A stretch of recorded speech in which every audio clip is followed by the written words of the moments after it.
Welcome to the Aaron Harber Show. My guest, the CEO of the Aspen Skiing Company, Mike Kaplan. Mike, thanks for joining me. Thanks for having me. Hey, you look like you're ready to go for a hike. I am. I'm ready to go. You have to be ready for any recreational opportunity whenever it may arise when you're living in the mountains. What's so unique about the Aspen skiing experience? You know, Aspen is a pretty special place because, honestly, it's about much more than just the skiing experience, right? This place was founded based on this vision of the Aspen idea, which is grounded in this concept of being more than just a place to ski, being a place to come where you can renew your mind, your body, and your spirit. So the fact that we have great skiing and great cultural activities and great social activities in this really amazing town and community really influences every minute you spend, whether it's on the mountain or in town. All right, good sales pitch. I'm impressed. You should have true. You should have it down by now. I guess so. You've been doing, here a while. Yeah, you've been doing it for a few years. All right, I'm just going to ask you a very highly technical skiing in terms of how the snow is used. What's happening between skiing and snowboarding? Now, I have friends who move from skiing to boarding, and they won't go back. Right. And I'll confess, I've never snowboarded. Yeah. So you know, for me, I do snowboard as well. I ski most days, but I've been snowboarding for a long time, and so it's a great way to mix it up. You know, you basically go sideways instead of facing forward. I find snowboarding to be a ton of fun on more of the intermediate rolling terrain. For instance, here we have 4 mountains, so I go to Buttermilk, which just has this great terrain that you can really take advantage of, almost like you're on a surfboard or something. And it's a great way to just sort of experience the mountain in a new way. And then skiing, for me, is much more versatile. You can pull and get your way uphill a lot easier and get around a lot easier. And then I prefer that for tackling more of the expert terrain. But it's really personal preference. I mean, there are snowboarders who, you know, rip down expert terrain, no problem, and it's great. For me, I can't quite do it that way. And then some people say it's easier on your knees, easy on your hips, and again, I think that just depends on your style and you know, personal physiology. What's the split right now? You know, right now in the industry, it's about 70-30, but snowboard is slowly declining in terms of participation. 70% people are skiers, 30% are snowboarders. And yet snowboarding is declining. Yeah. Why? Yeah. You know, interesting question. Part of it is the ski technology has gotten a lot better. So the shape skis and the fatter skis, so they ride a lot like snowboards. They stay on top of the junky snow if there's heavy snow out there. And the skis carve a lot easier than they used to. So that technical advantage is maybe changed. And then otherwise hard to say, you know, as people's preferences just change over time. And skiing seems to be a little hotter. What about what's happening off-season in the summer? I mean, I know a lot of resorts are bulking up summer activities, attracting people in the summer. My impression is the vast majority of profits still come from winter ski activities. But what have you been doing over the years? What do you expect to do? So summer's a major push for us, and I'd argue most of the industry. Unfortunately, the winters aren't getting any longer, as we know, and we're going to be more and more dependent on summer activities. We haven't been good at that in the past. Really, it's always been all about winter from a profit and loss standpoint, and that's still the case. I'd say, you know, we're at about 11% of our revenues are coming from summer, but all the profit really coming from winter. We need to shift that because we have all these assets deployed. We have all these lifts and restaurants and facilities on the mountain that really only get utilized about 5 months a year. So for them to sit idle is a challenge for us and a missed opportunity. So we actually just opened something called Lost Forest in Snowmass. And what we've been doing there is we increased the amount of mountain biking. We have about 6 what they call flow trails. And that's part of the evolution of summer is the mountain biking trail design has really come a long way. So the idea with flow is you're not going straight down this rocky trail and on the brakes the whole time. You're actually flowing down the hill. So they have big bank turns and they have these rolls, which some people use as jumps. I try to keep my tires on the ground. And you know, the air is not mandatory. on the intermediate trails. And so things like that have really made summer more interesting and exciting. On top of that, you have the great mountain bike technology evolution, right? Mountain bikes are so smooth now, and they have the fatter tires, and they have the different wheelbase and dual suspension and all these things that, you know, it's like skiing to me. But in the summer, between the great skis, now you have the great bikes, and between the great grooming we have in the winter, you have great trail design. It's really wonderful to just spend time going downhill on a mountain bike. Uphill's fun too, but you can choose how many times you ride the lift and how much aerobic exercise you're going to get. So you could take a lift up and ride down. You got it. Exactly. Yeah, that's an easy decision for me. No brainer.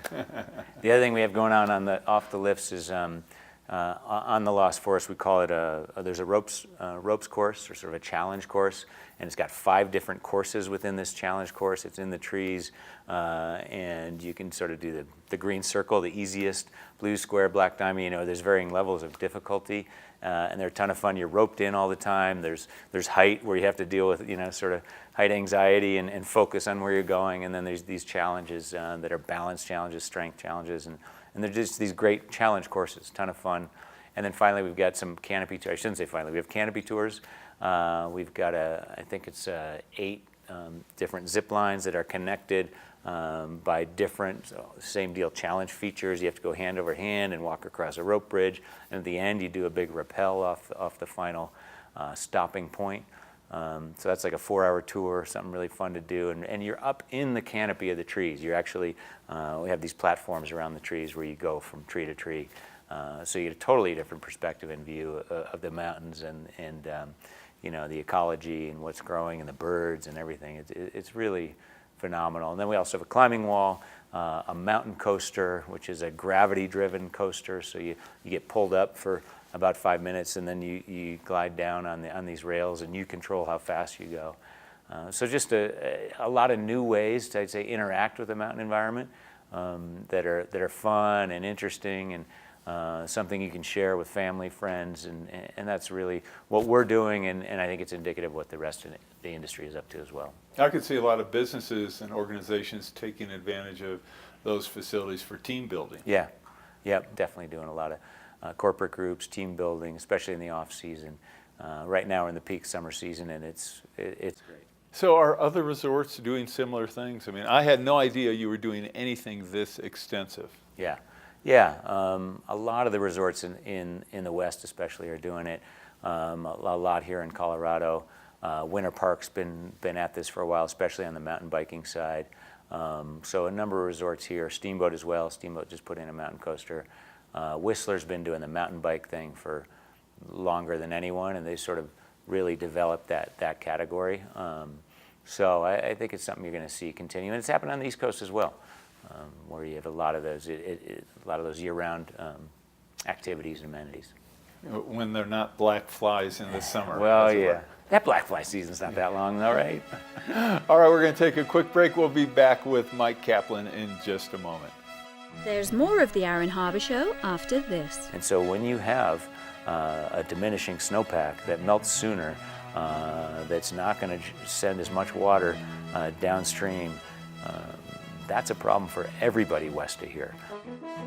For information on how to help promote civil and mutually respectful discourse and support expansion of the distribution of our programs, please email info@harbortv.com. I'm Aaron Harber, host of The Aaron Harber Show. You can follow the show on Twitter for instant notification of new episodes, live event invitations, outtakes, and behind-the-scene photos. And tweet us your topic and guest suggestions today. Join me and watch The Aaron Harber Show. Watch The Aaron Harber Show. Watch The Aaron Harber Show. Watch The Aaron Harber Show. Watch The Aaron Harber Show. I'm Reverend Jesse Jackson. Watch The Aaron Harber Show and keep hope alive. I'm Aaron Harber, host of The Aaron Harber Show. Find us on Facebook to get all the latest updates, see behind-the-scene photos, and make comments and ask me questions. You can see episodes before their TV broadcast, so like the show today. I'm Aaron Harber, host of The Aaron Harber Show. I very much would like to hear from you about the program, so please send me an email with your thoughts. You can suggest what topics I should cover, what guests I should invite to be on the show, or even what specific questions you would like me to ask. This is your program, so send your suggestions to Aaron at harbortv.com. I promise to personally read every one, so email me today. And most of all, thanks for watching. The Aaron Harber Show may be viewed 24/7 at no charge from any location in the world at harbortv.com. Welcome back to the show. We are with the CEO of the Aspen Skiing Company, Mike Kaplan. So Mike, one of the big challenges for many resorts, and especially in Aspen where the real estate market is so extraordinarily high priced, is housing for your employees. What's that challenge? What have you done about it? We're fortunate that here in Aspen, the community saw, housing challenges in the future back in the 70s. So Aspen was forward-thinking and implemented a bunch of Aspen Pitkin County Housing Authority, and they created this authority back in I believe it was the late 70s. So as of today, our housing count, affordable housing count, that's managed by APCHA, as we call it, is about 2,400 units. So we're fortunate that way. However, it is not enough. We have about 4,000 employees at peak season in the winter, and we have to hire about 1,500 a year that we need to attract and train, and of course those people come in and they don't have housing. So what we've been doing is building housing. We have over 700 beds that we manage throughout the valley.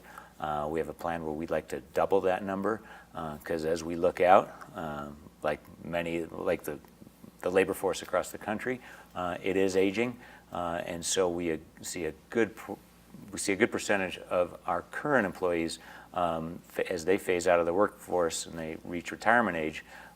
Unfortunately, their housing won't be available to their replacements, to their successors.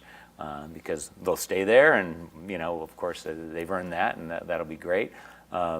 Or they'll sell the unit and it'll be a free market unit and there's no way their successor can afford that unit at the prices we have here. So we're doing a lot directly, and then obviously we work with the community to try and support and identify other places and ways to get housing built in this community, because it is one stock, right? So any stock that gets built helps all of us. And it's critical that we not only have employees, but every restaurant in town does, every hotel in town. It's critical. The second thing we've done is we've moved what we can to the housing base. So this valley, the Roaring Fork Valley, is about 40 miles long, and most of our employees, more than half, actually live 20 miles or more from the town of Aspen. So we recently acquired an office building down in Basalt.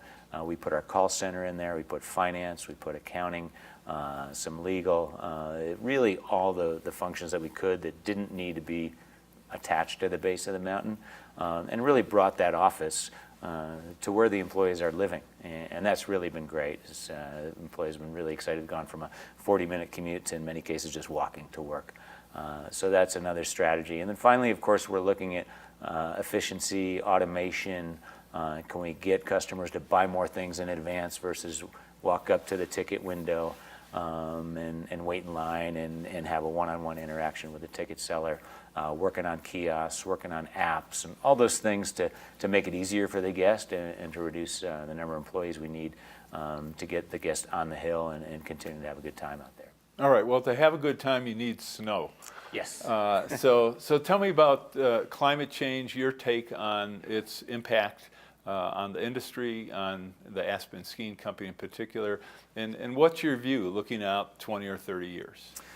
Climate change is something that we've been working on for a long time. We started an environmental sustainability program, environmental affairs we called it, in the late 90s, right? And we started with recycling and some of the basics around greening our operations, right? And but as climate science became more and more clear and widely available, it became obvious that recycling is not enough, right? You got to do that. And we've launched a big composting program now, which is great.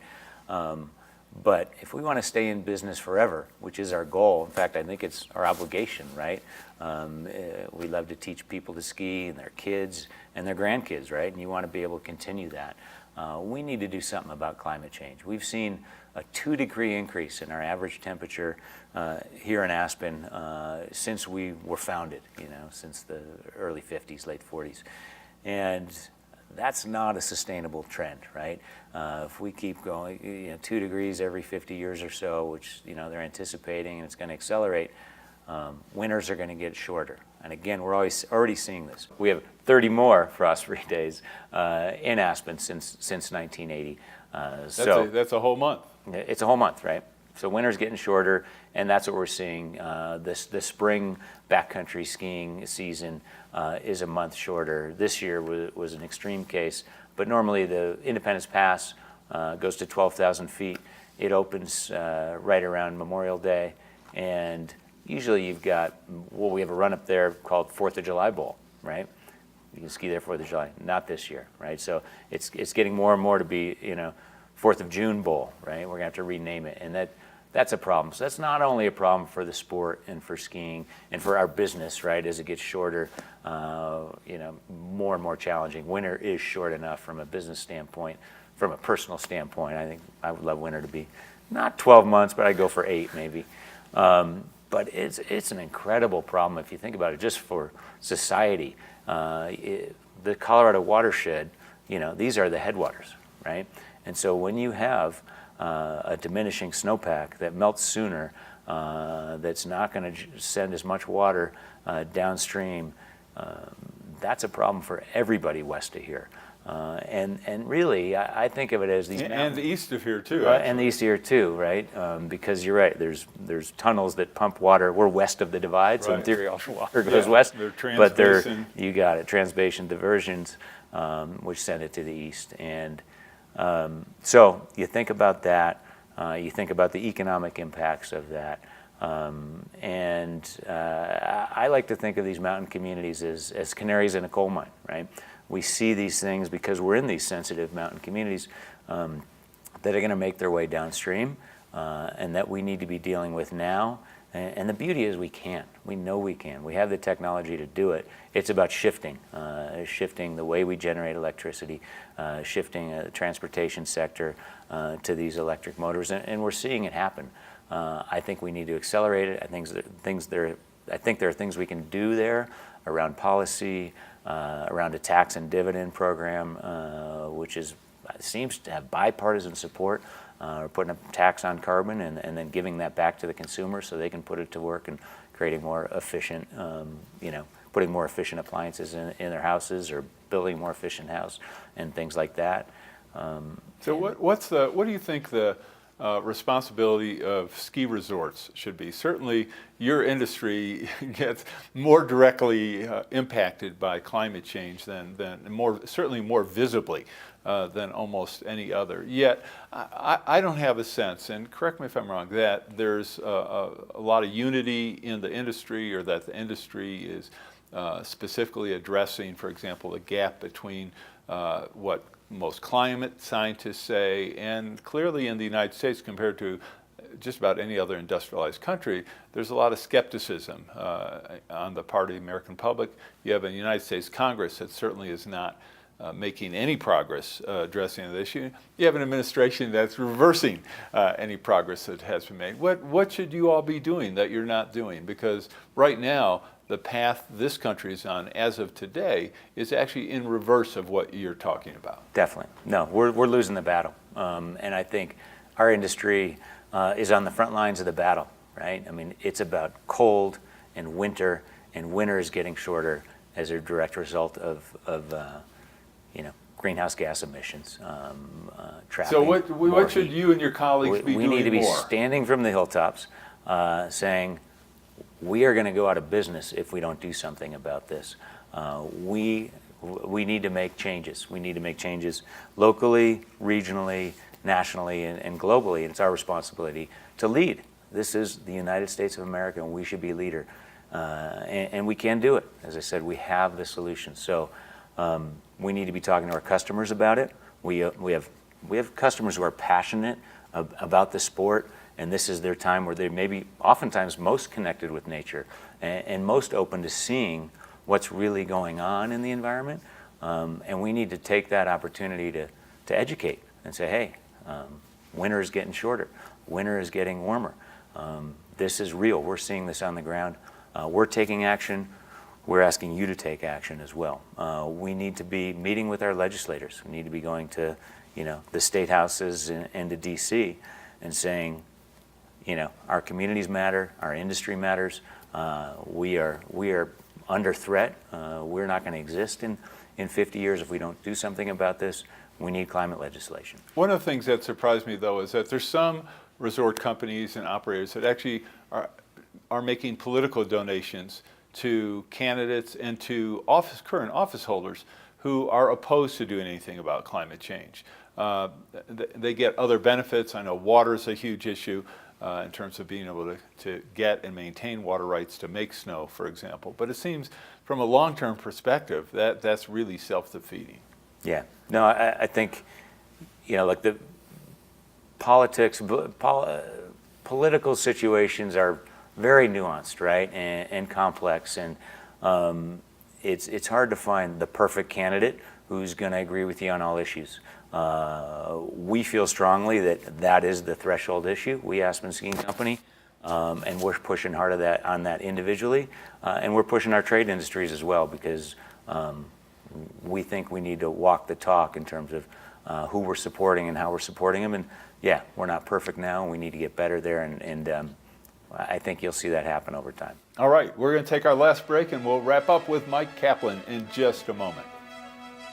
There's more of the Aaron Harber Show after this. I mean, it's been a real challenge. We've been working on immigration reform, again, as a company and as an industry for several years now, and have not made a lot of progress. Very concerned about the current administration's policies. For information on how to help promote civil and mutually respectful discourse and support expansion of the distribution of our programs, please email info@harbortv.com. The Rex Howell Broadcaster of the Year Award recognizes an individual who, through leadership, skill, and dedication, is advancing the broadcast industry in our state and our nation. Tonight, we honor Aaron Harber. Aaron has worked extensively in the media as a host, producer, political and economic commentator, and columnist. Today, the Aaron Harber Show is the focus of his media involvement. Aaron, it is a privilege to present you with the Rex Howell Broadcaster of the Year Award. Congratulations.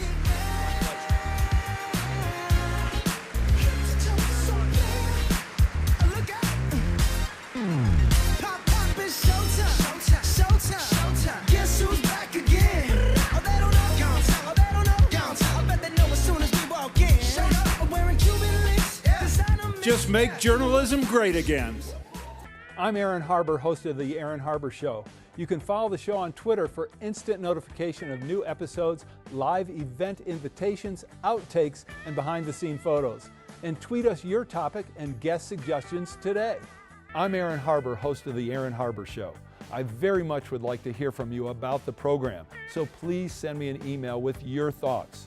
You can suggest what topics I should cover, what guests I should invite to be on the show, or even what specific questions you would like me to ask. This is your program, so send your suggestions to aaron@harbortv.com. I promise to personally read every one, so email me today. And most of all, thanks for watching. I'm Aaron Harber, host of the Aaron Harber Show. Find us on Facebook to get all the latest updates, see behind-the-scene photos, and make comments and ask me questions. You can see episodes before their TV broadcast, so like the show today. Join me and watch the Aaron Harber Show. Watch the Aaron Harber Show. Watch the Aaron Harber Show. Watch the Aaron Harper Show. Watch the Aaron Harber Show. I'm Reverend Jesse Jackson. Watch the Aaron Harber Show and keep hope alive. The Aaron Harber Show may be viewed 24/7 at no charge from any location in the world at harbortv.com. Welcome back to the show. We are in our final segment with Mike Kaplan, the CEO of the Aspen Skiing Company. Certainly there's lots of debate about immigration and visas. Your industry is impacted in a lot of ways. I'd like you to talk about in terms of visas for the help you need, in terms of access to coming into the country for guests that you want to have, including guests who often spend a lot of money here. What's going on in that arena? And certainly my sense is the current administration has not really been helpful in any of those regards. Yeah, I mean, it's been a real challenge. We've been working on immigration reform, again, as a company and as an industry for several years now, and have not made a lot of progress.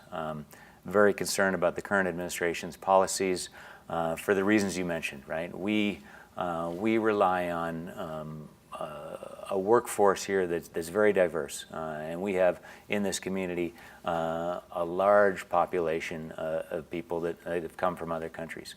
We were founded on that, right? If you think about that, we were founded in the late 40s by a group of mostly European, skiers, mountaineers, and guides, and they went off to fight the Great War, and they came back, and what they do?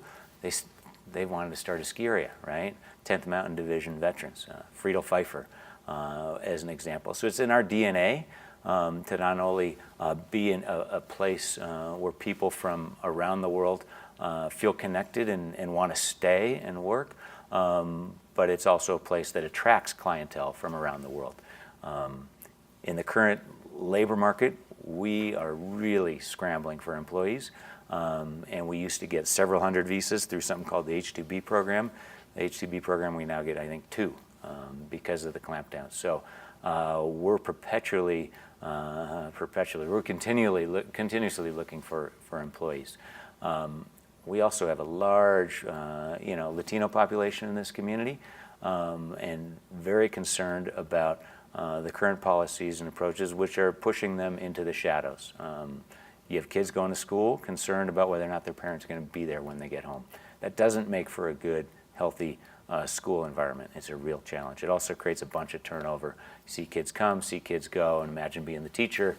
You're trying to teach a class where somebody just showed up into this country for the first time, and you're sort of starting over, right? So huge issues that, again, Congress needs to address. We need to have sensible immigration reform. And we need to do it right away. How about on the tourism and visitor side?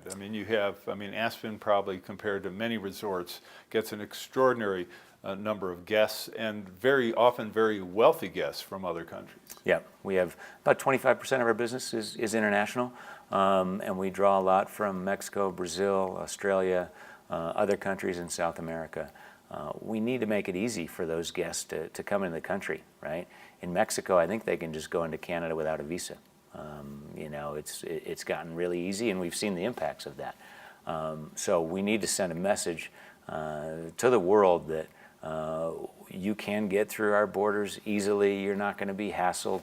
Obviously, it's got to be safe, and there needs to be the proper immigration review and customs security, of course. But come on, if you fly into Switzerland, you go right from the airport to the train. You barely, you have a really seamless arrival experience, and you're skiing in a couple hours. Not the case here right now. So we need to remember that we're in the customer service business at all these touch points, and we need to take care of people and make sure, again, they feel welcome and happy that they chose to come to the United States to spend their currency, whatever that currency might be. We are exporters, right, in the tourism business, just that our customers need to come to buy our services and need to get through immigration to do that. All right, Mike, thanks so much. You're welcome. Thank you. All right, that was Mike Kaplan, the CEO of the Aspen Skiing Company. I'm Aaron Harber. Thanks for watching. We'll see you next time.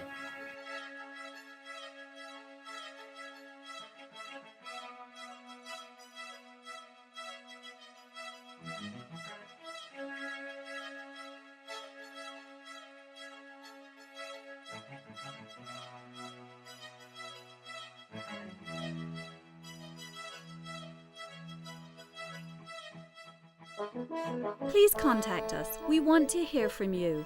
And thanks for watching.